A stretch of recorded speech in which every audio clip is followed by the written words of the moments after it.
We're a little behind schedule here this morning in Tórshavn, Georgie, but I do want just to spend a few minutes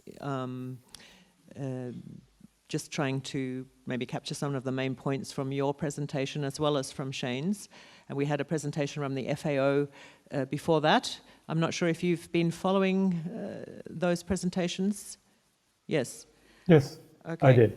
I just wanted to start off myself by just drawing attention to your focus on the dichotomies that we're seeing in perceptions of nature and the relationship between nature and humans, and of course in respect of marine mammals in particular.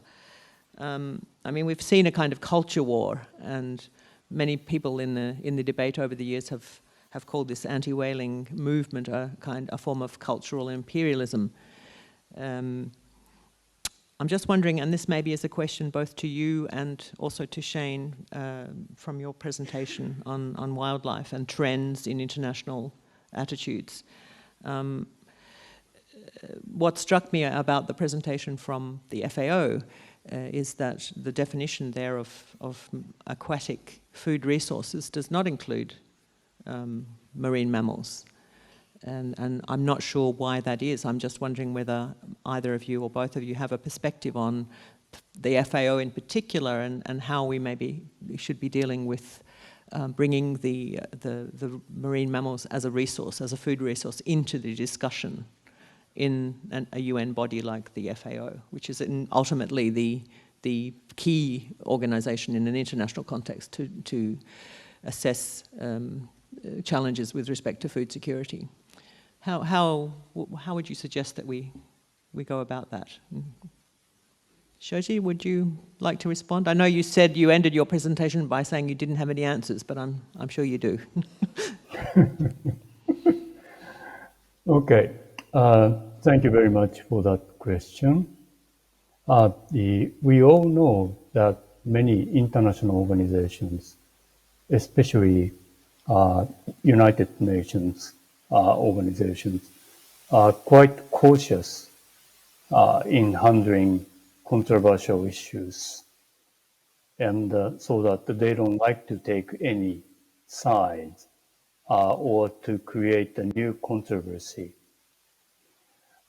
These days, sometimes this situation is changing, but as long as marine mammals are concerned, even FAO is very cautious in handling the marine mammals as food, which is, in a sense, regrettable for all of us.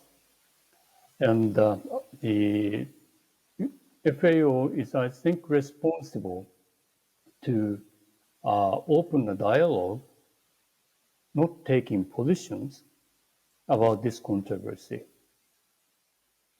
And one of the academic paper I attached to the last of my slide was saying that between 1999, if I remember correctly, and 2010, 114 countries used marine mammals,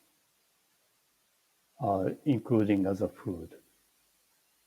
So a large number of countries are actually utilizing marine mammals.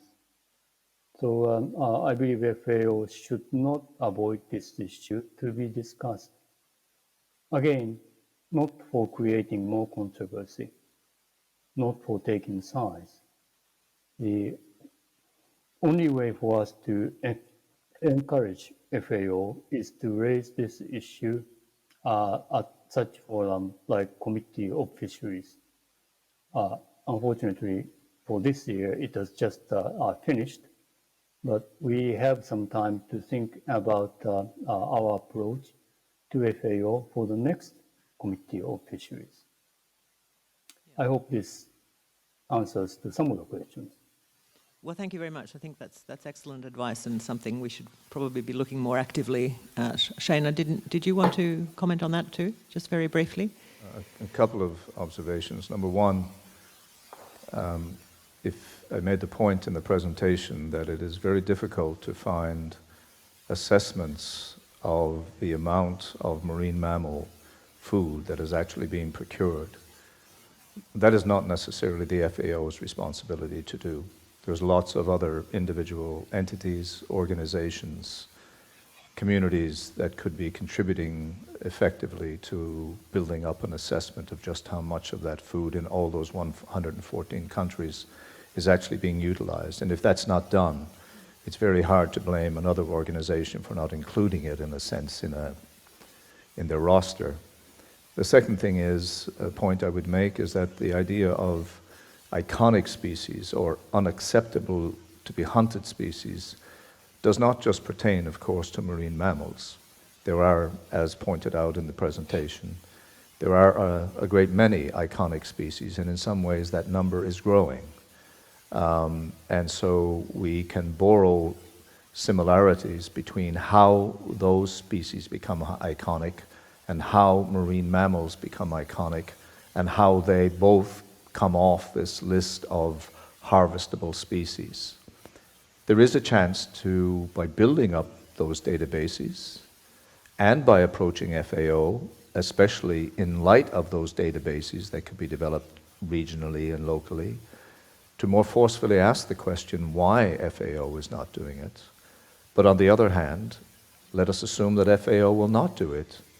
That hardly means that there are no means by which we can bring this to the international community through IUCN, through the Convention on Biodiversity, through the Convention on Migratory Species, and many, many other ways.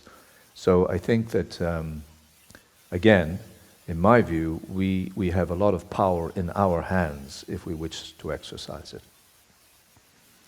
Yes, well, thank you. Thanks for that, Shane. I also would like to give the audience an opportunity to, anybody in the audience, to maybe make a comment or raise a question. We're already 10 minutes into the scheduled coffee break, but I happen to know we have a little bit of air in the next session, so with the indulgence of the moderator for the next session, I think we can take a question or two, just a few more minutes. Yes, yep. Just to comment, also to follow up on what Shane was saying, is that this database is currently being made, organized by SULI. So it's just to contribute and bring the data there. By who? SULI, the sustainable group from the IUCN, Okay. which you don't need to be a member of IUCN to be in that group. It's also important. We are building a database on sustainable use activities around the world, and we are not the only one. Again, ideas have their time, and now several organizations are starting to look at this, developing these case studies, if you will, of how wildlife is being used sustainably for food and as a contribution to food security and so on. So again, these are opportunities that didn't exist 20 years ago, but they exist today, and we should exercise them. Thank you for that. Any, yes, here? Could you, I'm sorry, could I ask people to introduce themselves when you ask a question? I'm Ed Elvevåg from the University of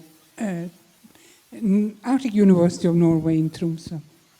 I'll speak later. I was really happy to see that Barange from FAO included Golden's paper on sources of nutrients in his speech, and that paper includes marine mammals as a source of nutrients. So, in fact, he included it in a way in his speech, so I was really happy to see that. Thank you.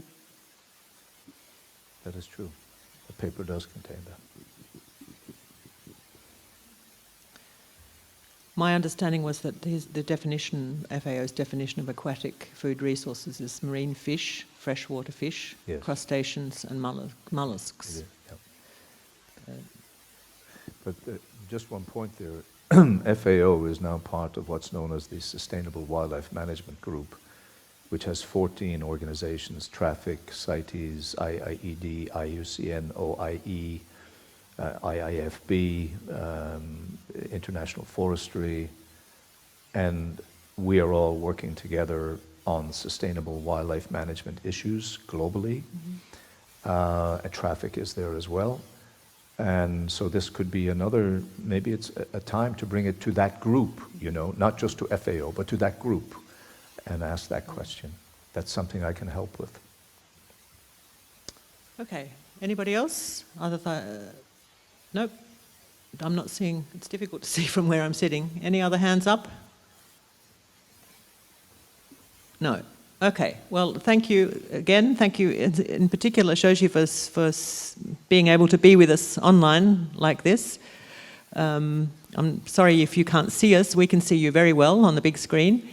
So good to see you again. And thanks for your contribution. Thanks to all the speakers in this session. We're now going to break for coffee, and we'll take half an hour. So back here at 11:15. Thank you.